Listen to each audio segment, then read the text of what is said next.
Suit up, strap in, warm the tires, and leave on yellow. Time for the MitsuTimes podcast, presented by MitsuTimes.org, the home of the fastest Mitsubishi cars. With your host, Josh. Hey, what's going on, guys? It's Josh from MitsuTimes. Today, my guest is Mr. Brett Adams. He is the owner and driver of a very clean white Galant VR4. How are you doing today, sir? Good, Josh. Thanks for having me on, man. I appreciate you. Absolutely. I know the Galant VR4s are rare, and they're probably, of the 2,000 or so that were sent to America, God only knows how many are left. So you're kind of a rare breed. Yeah. There's actually a thread on, the most popular probably forum, GalantVR4.org, and you always see it like how many are left. Yeah. I think that's the real question. So, yeah, probably not a lot out of the original ones they actually shipped over from Japan. I was just seeing one on Marketplace not too long ago that said that it was abandoned and they bought it. And we're trying to get a title for it, but still don't have a title. I was telling my wife, I said, man, that's might be worth it just to pick it up because of how few there are. Maybe we could get a title for it. Yeah, I think I saw that one as well. And it's crazy the amount of these you see them every now in the junkyard, but they're probably falling off the map at a cyclic rate, So, oh yeah. I think what's interesting though is if you look at Marketplace or kind of the market right now for DSMs, you see real clean 1G DSMs and certainly the 2Gs starting to fetch pretty good coin if they're in good condition, even the modified ones. But I don't necessarily see the same thing with the Galant VR4s. Like there's been a few I think real notable examples of super clean ones going for around the 15K price range. But oh, really? Yeah, you still see the ones like you're talking about where, it's not completely beat, and if that was a 1G DSM, you'd be looking at, probably the $8,000 range, whereas like a Galant VR4, somehow you could still pick them up pretty reasonably. Yeah. So I just think it's interesting how, the market's kind of going up, but it doesn't, the rarity, I guess, is what I would say, doesn't seem like it necessarily correlates to price. For sure. And there's folks out there that are like, they just don't understand that. But really, it's like any other kind of like niche car. Unless there's a huge following for it, it's not going to, in my opinion, really attract that coin. It's not a Supra. It's not any of these extravagant things. So not really well known, like you said either, though. Also true. Yeah, that's a good point. I feel like if it was maybe a couple in the Fast and Furious movies or something, people would be scrambling to get their hands on it. Yeah, absolutely. It really just doesn't have, I think, the public notoriety, that really correlates to that market value. Yeah. Whereas, you definitely see that with the 2G Eclipse. Really just the 2G DSMs, but certainly the Eclipse Talons, those things are going for coin, it looks like. Well, Brett, why don't you tell us about the setup on your Galant VR4? Yeah, really kind of at this point, it's been pretty much the same for probably the last 5-6 years. I was wrenching on it quite a bit. I think I got the car in 2013-ish and kind of started building from a stock platform. But right now it's kind of built around a Force Performance 305-2. It's got really every bolt-on you could imagine to kind of go around that. And then I kind of just focused on, from a build aspect, trying to keep it just all around very, very streetable. So full interior, air conditioning is still there. Every creature comfort you could essentially have it is really still on the car. So I didn't gut it. I didn't do anything crazy. I wanted to try and keep it as comfortable, I guess you would say, as possible. Mm-hmm. I'm still giving it, plenty of jam. But it's tuned on ECM Link. It's got just a built trans in it, twin disc clutch. So it's not exactly the most treatable thing. But I've had it on the racetrack, like quarter mile. I've had it on the actual track. I got an opportunity to take it to Willow Springs, and we can chat about that here. But yeah, the car's, I mean, it's gone through a few phases of turbo, but it really started with, kind of stock frame stuff, 16 Gs. I had a bastard 20G on it at one point, and then, I got the 305-2. And then actually on the shelf, I bought a bunch of really sexy stuff from Morrison Fabrications. Ooh. So I got an XR 6157S Zona rotor model sitting on the shelf. That'll maybe go on it someday. And then I got a really sexy hot parts kit and a manifold from Morrison Fab, and it's literally been, I think, sitting on the shelf for years at this point. So hopefully that'll go on the car, but not currently. It's on the hopefully to-do list. So well, that's pretty exciting. But yeah, still. Yeah, on on the forums, because I forget more than I probably do. So I'm pretty good about keeping my build profile and stuff up to date on the forums, and I got a build thread on both DSM tuners and GVR4.org. So if you want a full breakdown of kind of like what's done to the car, it's actually pretty accurate on there as far as the build thread is concerned. Okay. Yeah, people need to go check that out. Well, Brett, what is it that drew you to the Galant VR4? So in high school, actually, I was driving around various beaters, and my brother actually got a front-wheel drive Laser RS as like his first or second car. Oh, nice. And yeah, I remember. I think I was driving like a Chevy Corsica or something at the time, whatever. But I remember getting behind the wheel of his car and mashing on the gas and like experiencing for the first time like a turbocharger, so you have that lag as it builds into boost. You're like, and it just like kind of sits you back in the seat. Like, understand this was like a bone stock Plymouth Laser, but as an 18, 19, 20-year-old kid, you're like, wow, this is crazy. So immediately after that, I started looking around for a DSM, and I found a super clean 1G Eclipse. It was also a GST, a front wheel drive, and I drove that in high school and really kind of like into my 20s, and kind of modified that a little bit. It was nothing crazy, but really just fell in love with kind of like the DSM platform, and that's kind of where I got into it. And it wasn't until probably around I'm trying to figure out, let's see, I picked up my first Galant in 2012. So it was this gross blue, like, turd. It was totally beat. I went all the, like, kind of up to Northern California and drug it back on a trailer. And that's what I started with. Like, that's what got me into, like, the Galant game, if you want to say that. But, yeah, I kind of, like, broke my cherry on that Galant, and man, it was just a huge headache. Like it was the epitome of like DSM, right? Like it had probably gone through, 5 or 6 sub 25-year-old owners, and the electrical harness was hacked, and it was just a mess. And turned you into I started a mechanic. reaching on that. What's that? It turned you into a mechanic. Yeah, well, yeah, I have been. Yeah, exactly. A Galant mechanic, more accurately. But yeah, and that's how I kind of got into the platform, and then I sold that blue car and progressed actually into. That's when I kind of picked up 1837, which is the Galant I have now. Okay. And then along the way, I've also owned a couple. I've owned 4 or 5, I forget what, but I've picked up a few along the way, sold them off. But I actually just sold 820. Out of 2000 just recently, actually, and that one was pretty heavily modified as well.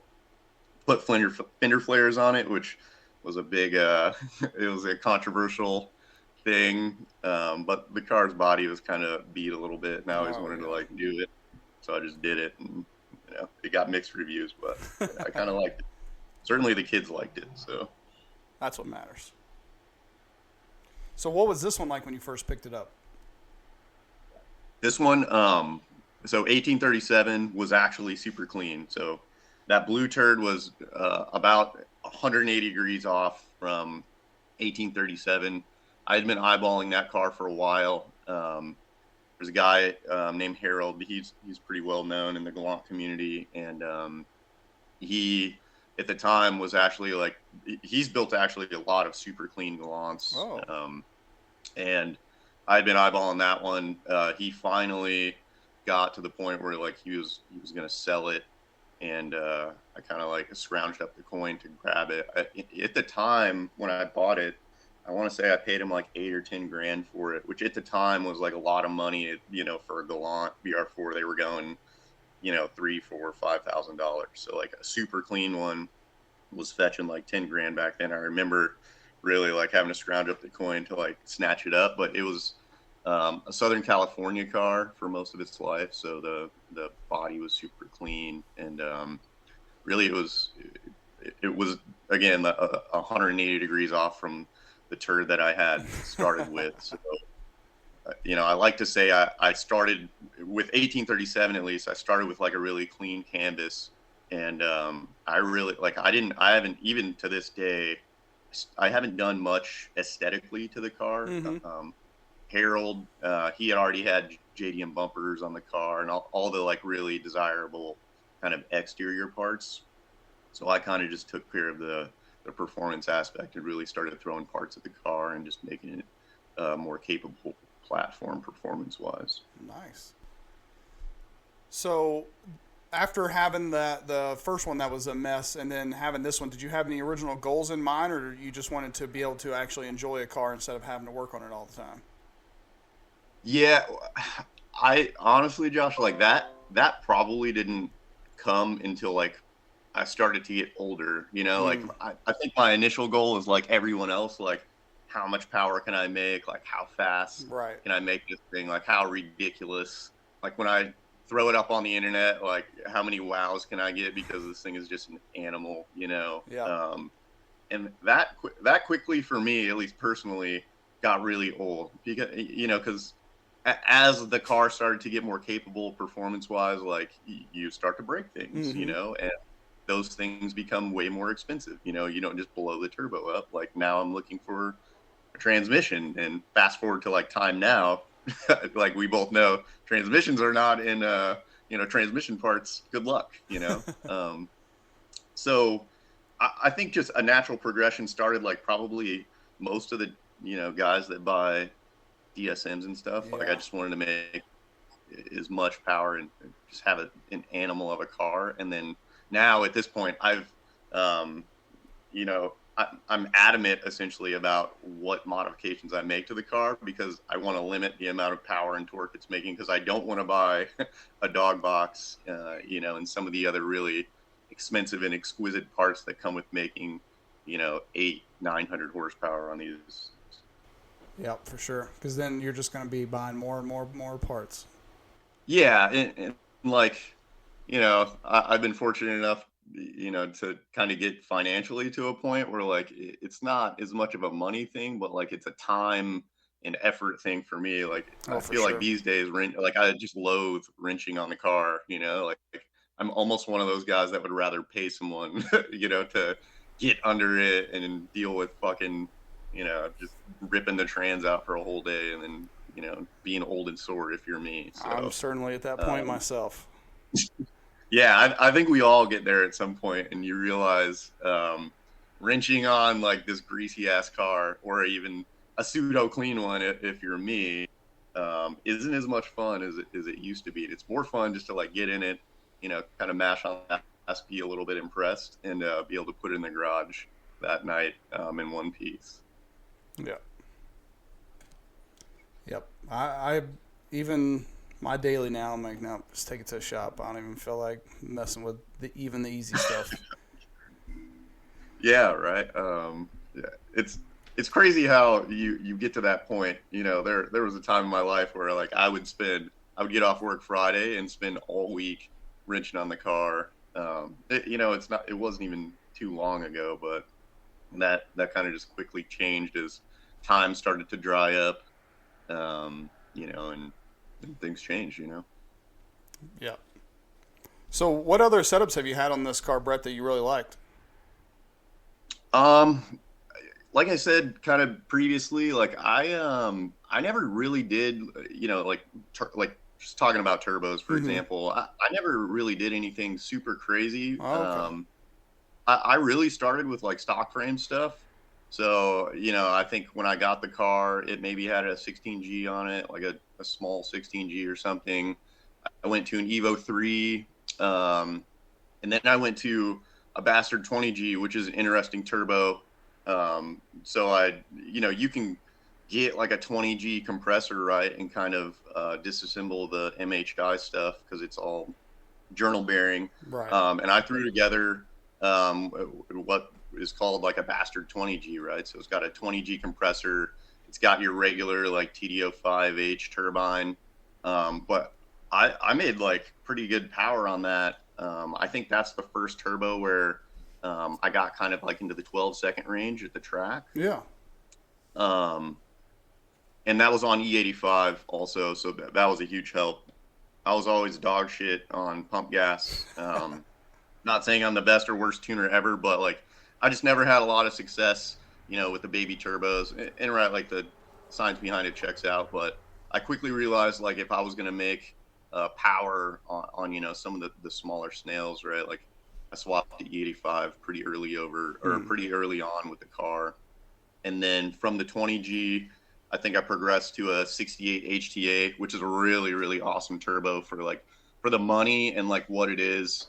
I made pretty good power on that. I've only had the car dynoed one time, and that's what I dynoed the car on. I dynoed the car on that 68 HTA. Oh wow, yeah, that's a great turbo. Yeah, and on E85, it made I can't remember, 400 and something horsepower. I'll have to go look up the numbers, but it made over 400 horsepower and 400 foot-pounds of torque just on. It was 436 horsepower and 417 foot-pounds of torque on that HTA, 68 HTA, and that was at like peak 30 pounds of boost on E85, and it like. I remember getting off the dyno and I was like, dude, that's like, I was super happy with that. Just, considering the amount of money and kind of like time, and I tuned the car myself, so,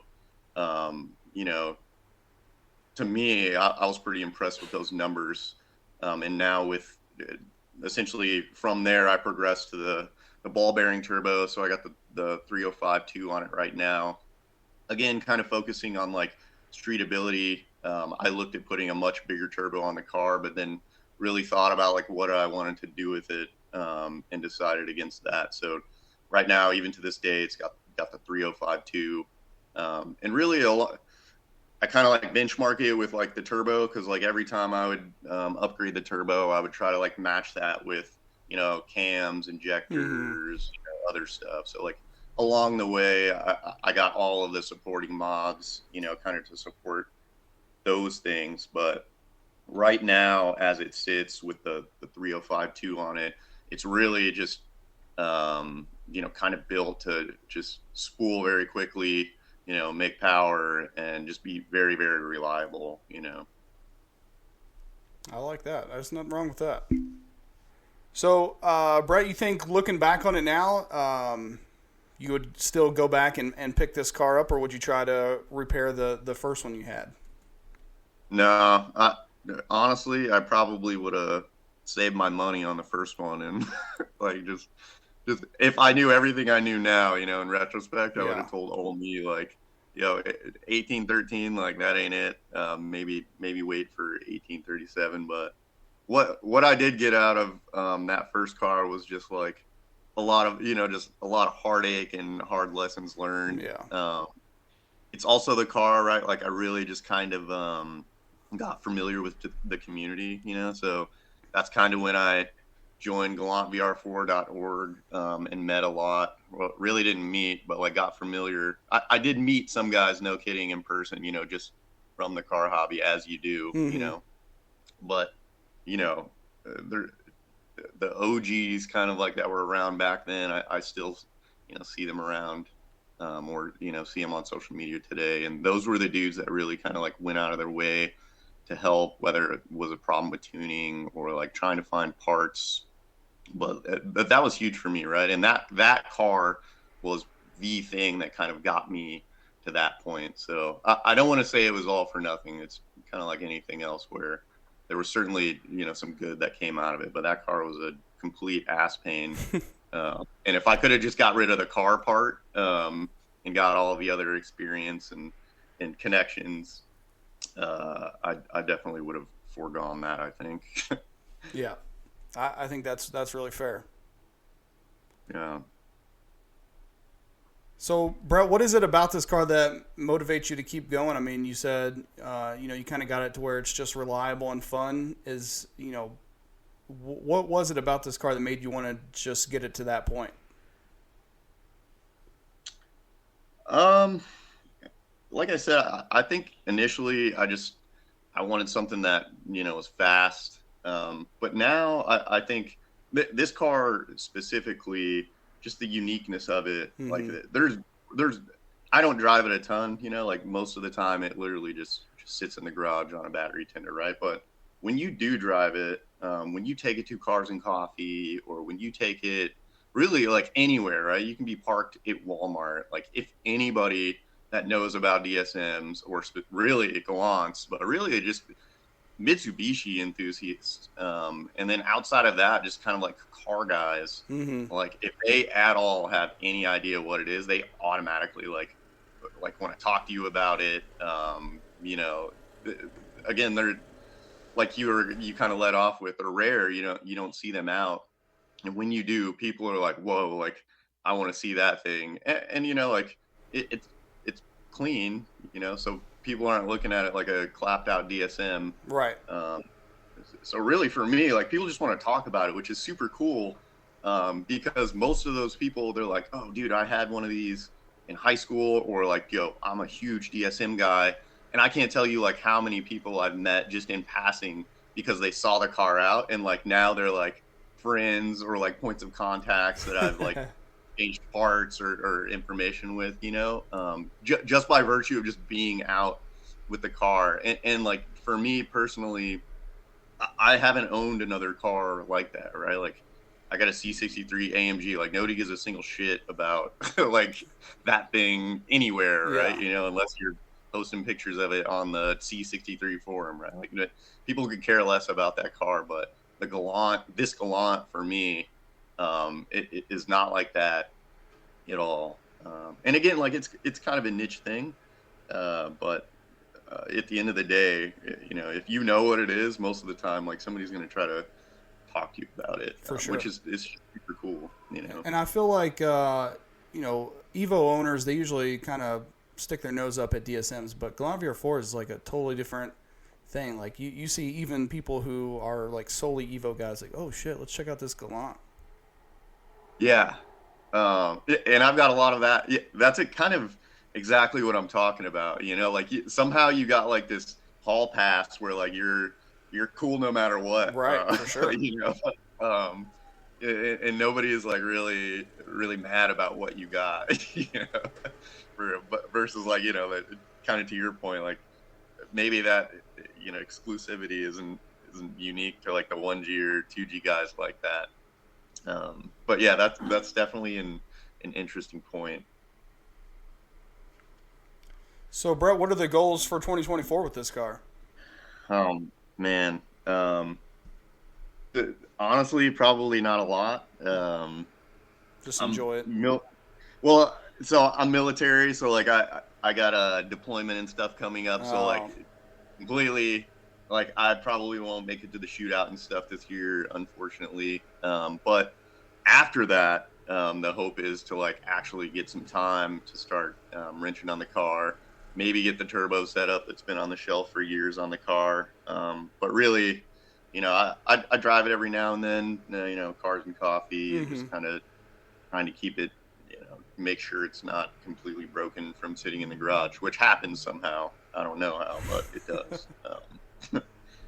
But yeah, probably not a whole lot, in 2024, but really just hoping work kind of eases up, and that's probably most people, honestly. Like, Yeah. I see it all the time where, people just get busy with life and have to move away from the platform for a little while. But I do miss the community. I miss like being able to do things to the car and kind of like enjoy it. But yeah, I think in the longer short term, getting some of the parts on the shelf actually on the car, and just really just enjoying it, I think is the really long-term goal. Yeah. So. No, I understand that totally. So once you get all these parts put on and you get to, enjoy all the money that you spend and kind of wring it out a little bit, is there any like number in mind that you want to hit, either quarter mile or power level on the dyno? I've actually thought a lot about, kind of turning the direction of the car more towards like a road course build. Yeah. So when I did get the opportunity to take it out to Willow Springs, it really just opened my eyes to like kind of another, just another world of like motorsports that I really, really, really enjoyed. So that opportunity really made me start thinking like long term with the car, right? Like besides just driving it around, like performance wise, do I want to do anything like cool with it? So like a road course build or maybe like a hill climb build is certainly appealing to me. The the kind of thing I have going on my mind is like I'm trying to weigh like, all right, like a road course build is pretty extreme, from a safety standpoint and really like just modification of the car. So kind of the mindset I've had, I guess you would say, with building the car, like keeping it streetable, keeping all the creature comforts in there. I would have to like kind of axe all of that stuff if I wanted to truly be competitive and go towards like a no kidding, like I'm going to gut this thing, fire suppression, roll cages, like just all the ridiculous things you need to not die in a road course or a hill climb build. But I think long term, those are most appealing to me from a performance standpoint. If I don't just kind of like throw in the towel and be like, what, like we'll just add maybe a little bit more power and keep enjoying it on the weekends. I think either way, they're both good plans. Yeah. This episode of the MitsuTimes podcast is brought to you by the Mitsubishi Owners Club. Mitsubishi Owners Club is a Facebook community of over 7,000 members from all across the globe. The community shares builds, pictures, stories, and sales for every Mitsubishi model imaginable. Local and regional events are posted, as well as news about upcoming models or announcements. Join the club on Facebook at Mitsubishi Owners Club. Well, Brett, we talked about your previous Galant VR4, and then you talked about the one that you sold. Was there any other Mitsubishis in your life that you wanted to talk about? It's crazy actually. My brother has a Galant VR4 as well.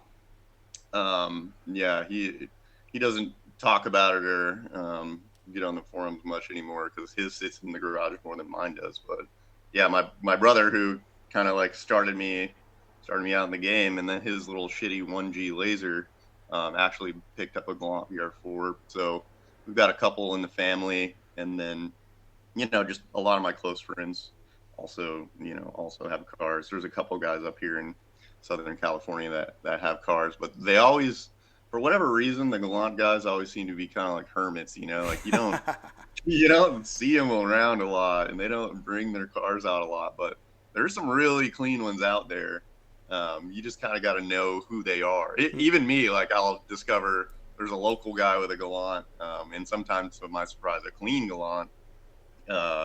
It's just wild how those dudes just kind of like hide, back in the shadows and don't kind of like bring their cars out. For sure. Yeah, there's, my brother, he's got a Galant.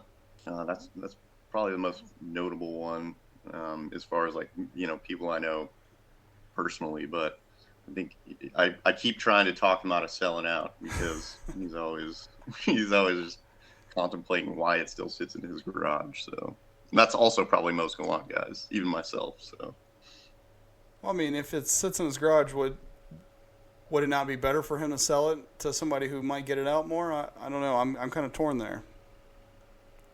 Yeah, I mean, I am with that school of thought. I think his car personally, though, like, I would rather have it. So Oh, okay. I'm That's trying what to you're get saying. the free homie hookup, but he's trying to cash in on, he bought this thing years ago when the market was kind of like I was talking about initially, where you could pick up a decent example for like $4,000. Mm-hmm. Now something like his car would fetch probably something closer to 10 or 15, depending on where you're selling it at. So, he's selfish in the sense that he just doesn't want to give me his Galant for free. So he ends up listening to this. Maybe this will be the persuasion he needs to. This will push him over finally the give me his edge for car. sure. Yeah. Exactly. Yeah. But there's some other very notable cars in the community. Nelson, he's got 431. He held the quarter mile record for, like long time. Forever, feels like. Oh yeah, he's been building clean Galants since I was like a toddler. Mark, he's got 1051, right? Like everybody knows 1051. His clean Big Leagues green example. But I think he drives it less than me, so he'd probably be another one to get on a podcast and be like, "Yo, dude, what sure are you doing with your Galant?"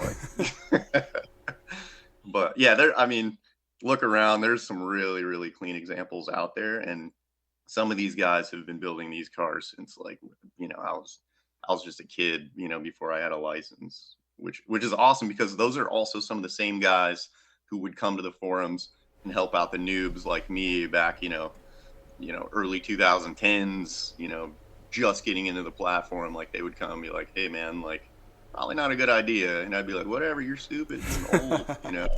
They would have the patience to kind of like deal with dudes like me just getting into the platform, kind of like, being jerks, whether it be on the forums or whatever, until I grew up and realized like they were right and I was wrong.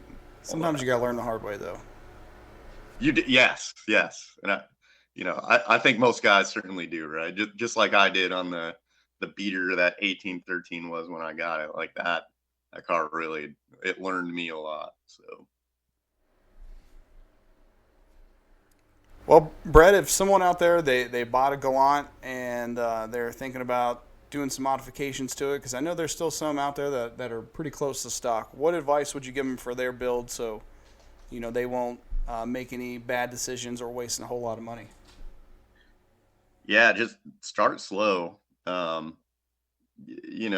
Everybody wants to make all the power all at once, so, and I was guilty of this same mistake too, where I would have like a Magnus sheet metal intake manifold on my Galant and I'd have an Evo 3 16G, so I could have very easily, followed some sort of like progression, saved the money on a Magnus sheet metal intake manifold, and invested that in modifications that probably would have got me like way more bang for my buck. And by that, I mean like power and reliability. So I would just say like do a lot of research, and start off slow, really, like kind of set a goal for the car, and then try to achieve that in the most efficient way possible. And I think, the limiting factor for most people is probably money, because like parts are expensive, even for DSMs these days, which is why most people get into these platforms, because, you used to be able to mop them super cheap, but even the stuff that used to be cheap is really kind of like not getting, or it's not cheap anymore. So right. Like brand new guy getting into the platform, I would certainly, right, like the thing that is available now that, hasn't really changed is there's more information out there now than there ever has been for the platform.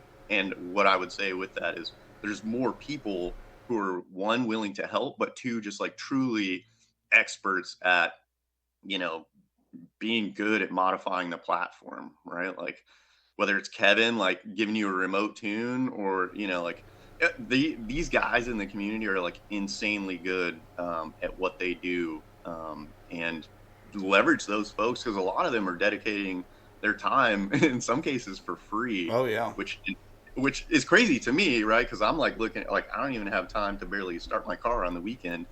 and you got guys like Kevin, like still getting out there, like helping people with tunes for free, right? Even though he does that as a service. So like, I think guys like him are a great example of just like the goodness in the community. And like, if you're able to leverage that and take advantage of it, you're going to get a lot for free. And then you can make your money and your time and your effort go a lot farther, in the long run when you're modifying these platforms. And what I would say is that's I don't want to say it's unique to this platform, but it's certainly more prevalent with the DSM platform than some of the others I've seen or have owned. So that would be, I think, my advice. Like, try to go slow, leverage the information that's out there, and then the last thing I would say is like, do the wrenching yourself, because I don't know, and Josh, you've probably seen this, man, but like, you'll see a dudette pick up a basket case of a DSM, and they're like on the forums like, yo, like,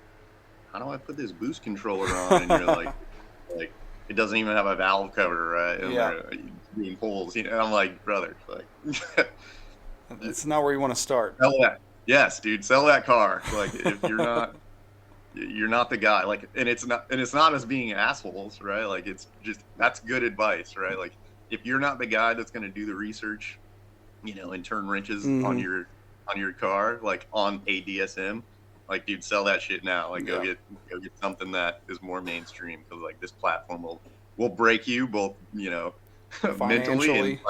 Yeah. Exactly. And if you don't do your research, you're going to be on the side of the road a lot. Yeah, and there's no excuse for it, right? Because there's so much information out there. To the point where like, you'll look at a Facebook group or you look at a forum and they'll be like, dude, do a Google search, which almost makes you sound like a dick, but at the same time, it's a question that likely a quick Google search would probably yield the actual answer for. These cars have been around so long. Whatever problem you're having now, someone has had before, and it is on the forums. Oh, 100%. Yeah, and shameless plug for the forums. Like, people, like, I know Facebook is very prevalent now. Like, you can get instant answers, and I'm just as guilty as the next guy. But like, the forums are truly like where the information troves are at. Guys like Chris Raymond, who is the owner of DSM Tuners, and also, for those who aren't aware, he also owns GVR4.org now. Right, he is very passionate and has spent his life trying to get information where it's easily accessible and, more importantly, archived in a way where it can be found, by these new folks kind of coming into the platform, right? So, like, you'll see Chris and others kind of, on Facebook, asking people to go to the forums, or, you see tons of information on Facebook all the time that's really, really good, really, really helpful.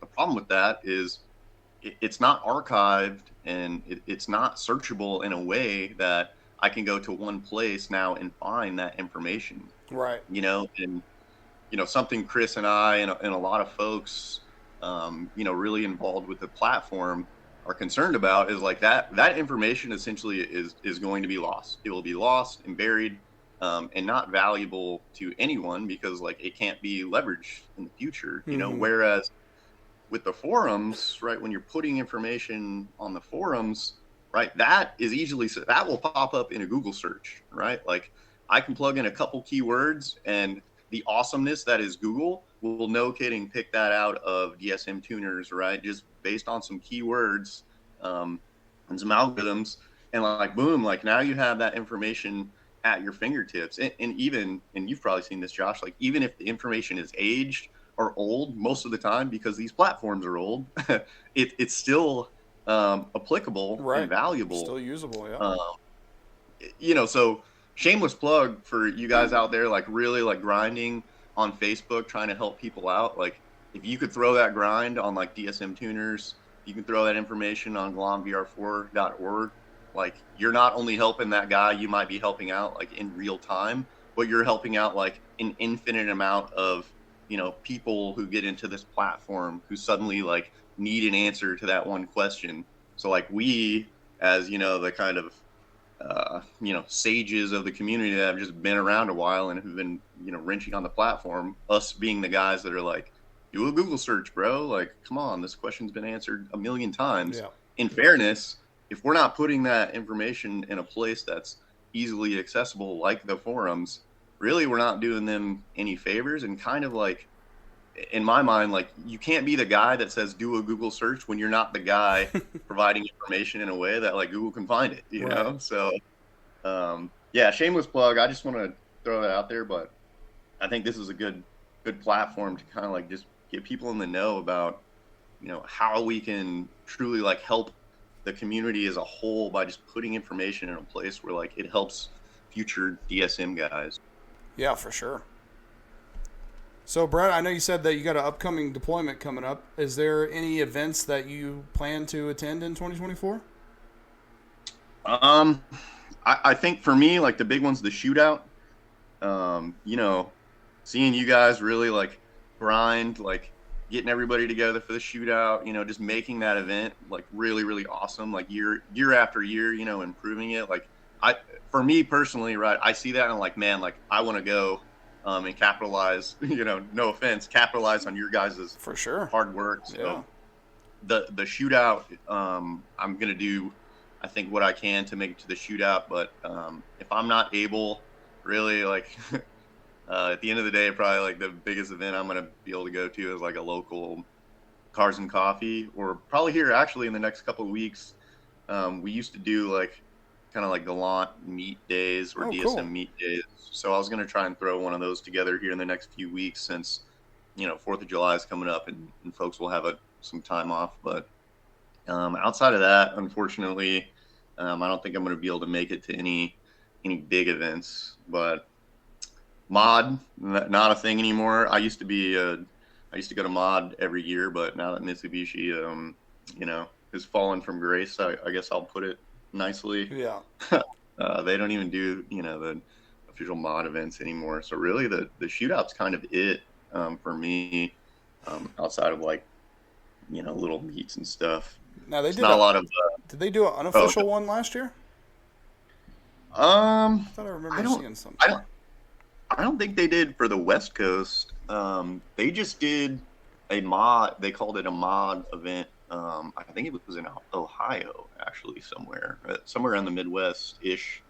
I thought I seen that Miguel DSM say something about an unofficial mod in SoCal last year. I could be wrong though. That might be. I'll have to go check that out. If he's saying it, it's probably accurate because he's pretty involved in the know. But yeah, I'll have to check it out. Unfortunately, it's not sanctioned by Mitsubishi, and when it was, the event was pretty legit. Yeah. Not to say like the ones that guys are putting together aren't. It's just unfortunate that like Mitsubishi can't realize like there is a huge swath of enthusiasts like ready to get behind their brand, even if they are producing like dog shit cars like 100% rebadged Nissans. Yeah. Exactly. Yeah. Right. So that's yeah. But, I've even tried to get my local dealership to like we'll work together, get something together, and they're like, "Oh yeah, we're not really interested in reaching out to people." What? Yeah, that's wild to me. Which is why when people say, Mitsubishi is a dying brand, like how can you argue with that? They don't do anything that really keeps people interested in the platform. And the cars they are selling, like, you can barely get interested in them, like, brand new. So, I don't know what their long-term goal is. Maybe they have one. I assume they pay someone for that. But, I think seemingly to everyone else, like, Mitsubishi's, like, the clock's ticking for them. It's only a matter of time. And you hear Josh, from J&Z, talking about all the time, right, how parts are drying up, so mm-hmm. I think that's also indicative of just the brand, ultimately like going down. It's already gone down this year, but certainly, support for the cars that are out there right now, it's waning very quickly, which is going to make things hard for us in the future, but, I just think the weirdest thing to me is, like, their big thing was, we're going to stop making the Evo so that we can focus on electric cars. Well, it's been 8 years, and we haven't seen an electric car yet. Yeah. I understand they don't get developed overnight, but come on. Yeah.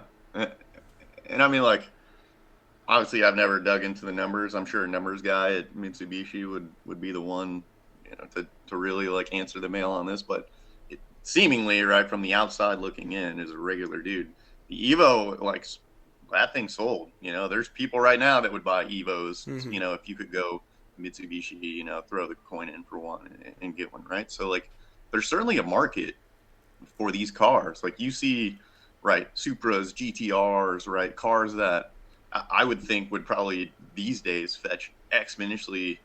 It would cost exponentially more to buy one of those performance cars than it would an Evo even made in 2024. So I would say there's certainly a market for it, but why there's not a car to match that, I don't know. I'm sure Mitsubishi has a numbers answer, but it just, again, outside looking in, it doesn't make sense to me. So, now, to be fair and to confirm what you just said, I did watch a YouTube video recently that said in the 9 years, I think they said 10 years, that the new Mirage had been produced, it sold more than all the years of the Evo globally, just in the United States. Yeah. So which is, I'm sure, accurate. I think the issue here is, like, the market in the U.S. and the market worldwide are obviously, like, drastically different. For right? sure. So they're probably, I would say, I don't know this for sure, right? We could probably do a Google search and figure out, but the bulk of the Mirages probably are not sold in the U.S. if I had to guess. Yeah. Do you know if that's accurate, or? I would have to assume so. I mean, I see a lot of them, but not nearly as many as they make it seem like. Yeah, right. So I guess my comments are probably more geared towards the U.S. market, because I think abroad, nobody's looking for not nobody, but, right, the bulk of people are not buying, a car that's, $60,000. They're buying cars for the purposes of getting from A to B. Like, they're, enthusiasts in the United States, like, when they're going out shopping for a car, they're not buying anything from Mitsubishi, I guess, is what my ultimate point. Oh, yeah. No, that's 100%. And in my mind, right, like, that's a missed opportunity, but maybe not a good business decision on Mitsubishi's part. So, again, most of what I'm saying is strictly based on speculation. But what I will say also is, like, you see cars like the Supra, you see cars like the Nissan GTR, right? Those are expensive cars, and Toyota and Nissan can't keep that shit on the lot. Like, I know that for a fact, at least in California, right? So there's certainly a market, and there's people out there with money, and they're spending them on, that's not an econo box. There's only one reason you're buying a GTR, and it's not to get probably to work. So hopefully, anyways. Yeah, right. Or if it is, good for you, man. Like, I'm trying to get like that guy that just buys a Nissan. Fucking is his beater work car. I would love to get there someday. I'm just unfortunately not. So yeah. Same. Well, Brett, where can people find and follow you on social media? I'm on Instagram, although admittedly it's kind of a ghost town on Instagram. I haven't been posting a lot of content, but you can find me at GST with PSI on Instagram. And then, if you really want to do that, I got pages and pages and pages of build threads on both GVR4.org and DSMtuners.com. If you're interested in the Gallant platform or the DSM platform, like, that's where I would direct everybody to kind of, like, go first. It's piecemealed out really nicely, where you got a section for member cars. So you can go find my builds on both of those websites.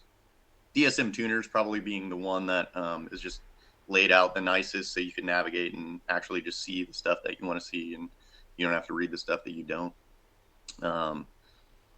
yeah, Instagram and the two forums are probably where you could find the most about my builds. What's your username on the forums, and I'll link that below on this podcast. It's also GST with PSI okay. on both forums. So yeah, if you just do a Google search for GST with PSI, you'll probably find a good amount of information. And then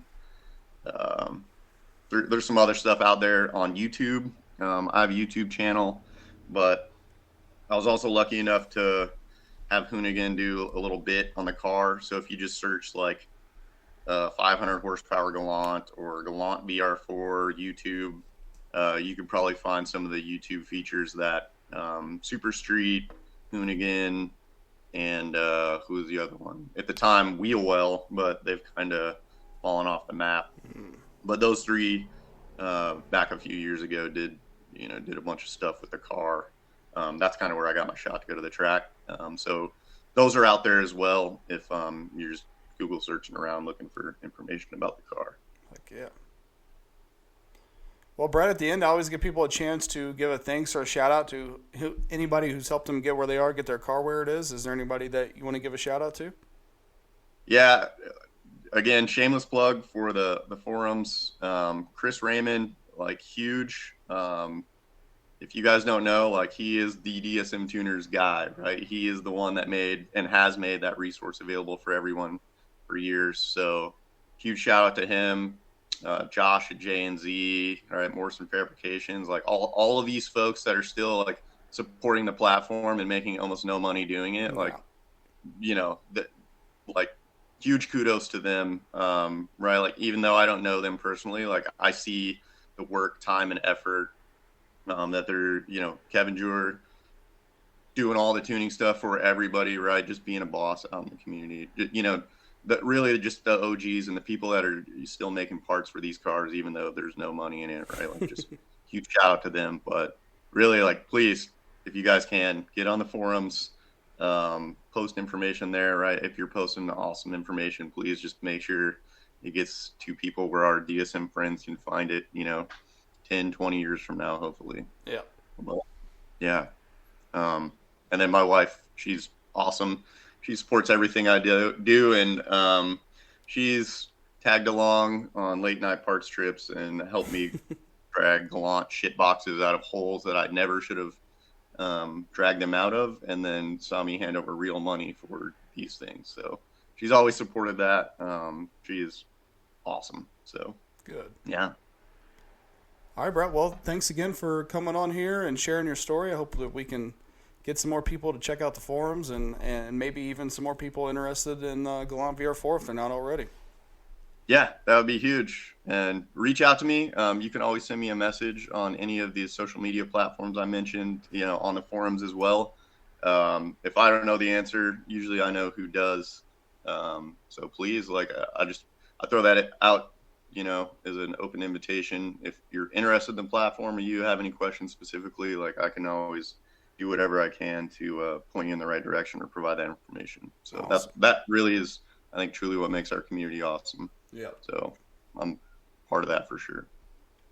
Well, awesome, man. I can't wait to see an update from this thing after you get it all your new parts put on it. Yeah. Thanks, Josh. Again, appreciate you taking the time to have me on. I think stuff like this certainly, he helps keep the platform and interest, alive. So I just really appreciate all the work that you do, and certainly, specific to the shootout, all the information and, effort and time that you're putting into that, because ultimately it's making it better for the community overall, not just the participants, that are ultimately going to make it to the shootout, listen to these podcasts. So I just really appreciate your, just everything, all the time and effort that you put, towards the platform. Well, it's huge. So. I really appreciate that. All right. Thanks, Josh. Appreciate it. Thank you for listening to the MitsuTimes podcast. Check out our Instagram and Facebook for daily updates. Get added to our list by going to MitsuTimes.org and clicking Submit a Slip. Thank you to all of our sponsors.